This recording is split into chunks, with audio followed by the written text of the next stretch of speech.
अब चलो। महादेव मंदिर का यह प्राकृतिक दृश्य जहाँ से हमारे को झरने के रूप में प्रभावित होता हुआ जल है वह स्पष्ट रूप से नज़र आ रहा है। यह स्थान वास्तव में ही बहुत अच्छा पावन पवित्र स्थान है, साधना के लायक स्थान है। शिव जी यहाँ पर अपनी साधना को साकार रूप है वह प्रदान करवाते थे। हजारों भक्त लोग इतनी दूर से सीढ़ियाँ चढ़कर ऊपर आकर अपने श्रद्धा की अभिव्यक्ति है वो यहाँ पर प्रस्तुत करते हैं। मैं देख रहा हूँ अभी भी वर्तमान में भी बहुत सारे भक्त लोग मेरे को इस गुफा में आते हुए नज़र आते हैं। पूरी गुफा है वह एक तरह से शेष नाग के आकार की हमारे को नज़र आ रही है।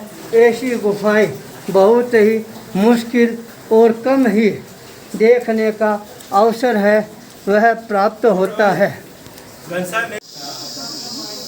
महादेव गुफा में आज 29 सितंबर 2023 को यमुनोत्री यात्रा परिसंपन्न करने के पश्चात उत्तरकाशी की ओर प्रस्थान करते समय रास्ते के अंदर यह गुफा आती है जहाँ चढ़ाई करने में बहुत ज़्यादा कठिनाई का अनुभव होता है। पर एक बार जो महादेव जी की गुफा में आ जाता है उसको यूँ लगता है साक्षात रूप से शंकर के दर्शन हैं वह होने प्रारंभ हो जाते हैं। इस गुफा के अंदर चढ़ना आना बहुत ही मुश्किल काम है, पर जब श्रद्धा का भक्ति का जागरण होना प्रारंभ हो जाता है तब 100 वर्ष के वयोवृद्ध व्यक्ति भी हिम्मत करके इस गुफा में पहुंच ही जाते हैं अपने भगवान के प्रति आस्था का अभिव्यक्तिकरण करने के लिए। यहाँ पर आने के बाद इतनी ऊंचाइयों पर पहाड़ों में बहता हुआ झरना है वह अपने आप ही सबको अपनी ओर आकर्षित करना प्रारंभ कर देता है। इतनी ऊंचाई पर गुफा बनाना, पहाड़ का निर्माण के साथ के अंदर यहाँ पर भव्य मंदिर का निर्माण करवाना ये भी बहुत बड़ा टेढ़ा काम है। पर जब श्रद्धा का जागरण होता है तब यह टेढ़ा काम है वह भी अपने आप ही सहज और सरल होना प्रारंभ कर देता है। आज इस गुफा में आने के बाद बहुत ही अच्छी आनंद की अनुभूति है वह होनी प्रारंभ हो जाती है। इस गुफा का निर्माण का इतिहास है वह भी हमारे को यहाँ पर अच्छी तरह से नज़र आता है। 20 जनवरी 1999 में दुर्गा माँ यहाँ प्रकट होती है। स्थापना 10 मई 2001 को प्रकटेश्वर पंचानन महादेव के रूप के अंदर शिव गुफा नगर महर गांव देश विदेश से यात्रियों का यहाँ पर आना है वह हमेशा लगा हुआ ही रहता है। कितना ऊंचा पहाड़ है, चिनार के बहुत बड़े बड़े झाड़ हैं वो हमारे यहाँ को प्राकृतिक दृष्टि से नज़र आ रही हैं।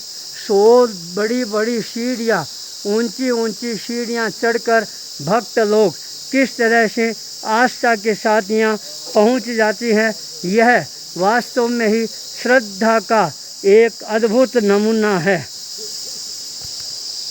इधर आओ यार, इधर आओ, उधर जाओ तुम।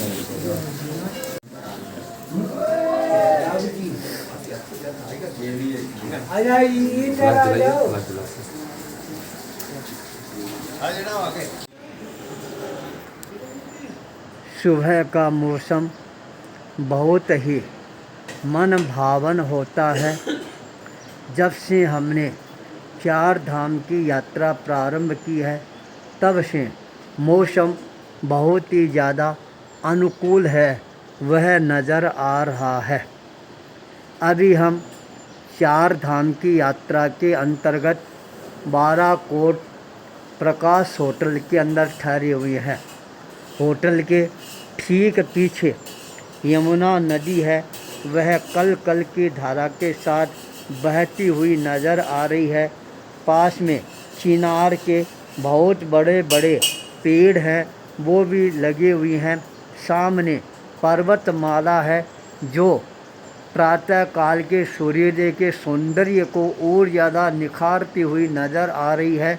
छोटे छोटे पहाड़ों में बसे हुए गांव हैं, वो हमारे को एक नई प्रेरणा प्रदान कर रहा है। व्यक्ति चाहे पुरुषार्थ करे तो अपने जीवन में सब कुछ हासिल करने में सफलता प्राप्त कर सकता है।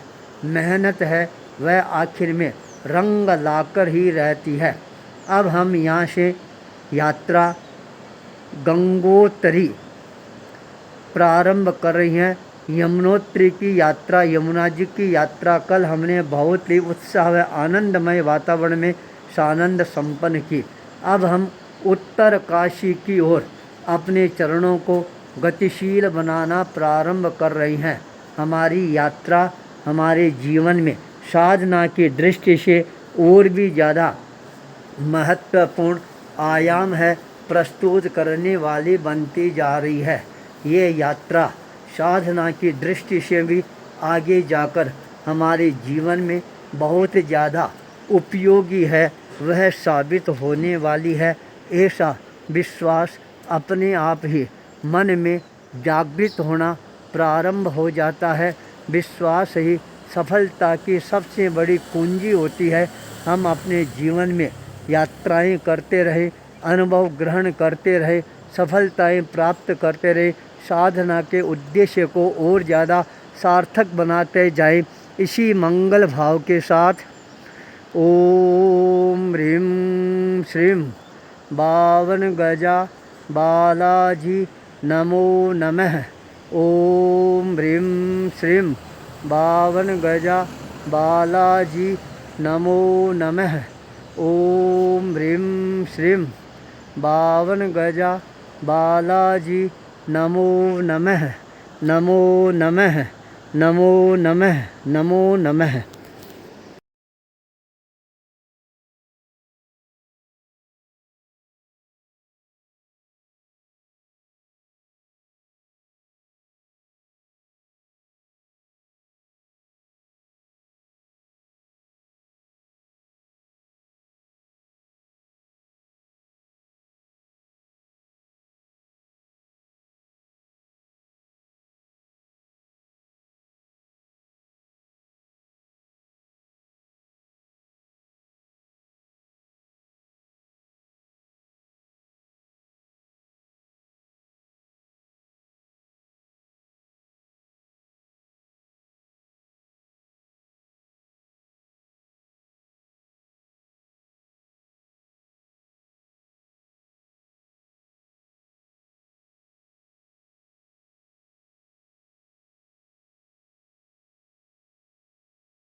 विश्वनाथ काशी का यह मंदिर उत्तर काशी का एक विश्व प्रसिद्ध मंदिर है।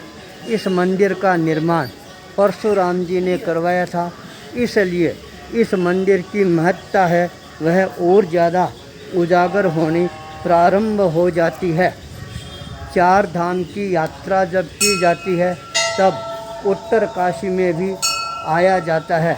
यह उत्तर काशी गंगा मैया के तट पर किनारे पर विराजमान है, जहाँ पर हजारों श्रद्धालु लोग श्रद्धा भक्ति व समर्पण के साथ यहाँ पर गंगा मैया के किनारे पर विश्वनाथ के दर्शन करने के लिए यहाँ पर पहुँचते हैं। जब यहाँ पर आते हैं तब अपने आप ही अंदर की आस्था है, श्रद्धा है, भक्ति है, उसका जागरण होना प्रारंभ हो जाता है। इसके साथ ही अंदर हनुमान का मंदिर, शनि मंदिर भी बहुत ज़्यादा प्रसिद्ध मंदिरों में है। यहाँ पर आने से मन में अपने आप एक शांति की अनुभूति है वह होनी प्रारंभ हो जाती है। विश्वनाथ काशी जो पूरे विश्व का एक प्रसिद्ध स्थल है, आस्था का, श्रद्धा का, चारों तरफ पहाड़ ही पहाड़ हरियाली से आच्छादित है। सुबह के समय इन पहाड़ों में बर्फ़ से भी साक्षात्कार करने का अवसर है वह प्राप्त हो जाता है। काशी विश्वनाथ का यह मंदिर और ज़्यादा सबके लिए आस्था का केंद्र बिंदु बनता जा रहा है। यहाँ आने के बाद अपने आप ही मन के अंदर साधना की भावना जागृत होनी प्रारंभ हो जाती है। यूँ लगता है हमारी जो यात्रा है वह अपने आप ही हमारे को सार्थक होती हुई नज़र आ रही है। यह काशी विश्वनाथ का मंदिर सबके दिल और दिमाग के अंदर एक नई श्रद्धा का जागरण करने वाला बनेगा। इसी मंगल भाव के साथ ओम ह्रीं नमः, ओम ह्रीं नमः, ओम ह्रीं नमः।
विश्वनाथ मंदिर के यहाँ पर महाकर्णी का घाट जो एक विश्व प्रसिद्ध घाट के रूप के अंदर मान्यता प्राप्त कर चुका है। इस घाट में गंगा मैया से साक्षात्कार करने के लिए हजारों श्रद्धालु लोग यहाँ पर आते हैं। यह गंगा नदी का बहुत ही निर्मल, पावन, शीतल जल है, जिसके अंदर व्यक्ति स्नान करता है अनेकों प्रकार के रोगों से वह अपने आप को मुक्त बनाना प्रारंभ कर देता है। इसलिए इस घाट की महत्ता और ज़्यादा उजागर होनी प्रारंभ हो जाती है। 29 सितंबर शुक्रवार को हमारे को इस घाट पर आने का अवसर है वह प्राप्त हुआ। यह हमारे मन को और ज़्यादा शीतल बनाने वाला है। यहाँ आने के बाद अपने आप ही मन में शीतलता की अनुभूति होनी प्रारंभ हो जाती है। ध्यान साधना करने वाले साधक लोग यहाँ पर बैठकर ध्यान साधना का प्रयोग है यह करना प्रारंभ कर देते हैं। हम भी हमारे जीवन में इस घाट को आधार मानकर खुद साधना कर रहे हैं। यह साधना हमारे जीवन को और ज़्यादा सार्थकता प्रदान करने वाली बनेगी। इसी मंगल भाव के साथ ओम ह्रीं श्रीं बावन गजा बालाजी नमो नमः। ओम ह्रीं श्रीं बावन गजा बालाजी नमो नमः। ओम ह्रीं श्रीं बावन गजा बालाजी नमो नमः। नमो नमः। नमो नमः।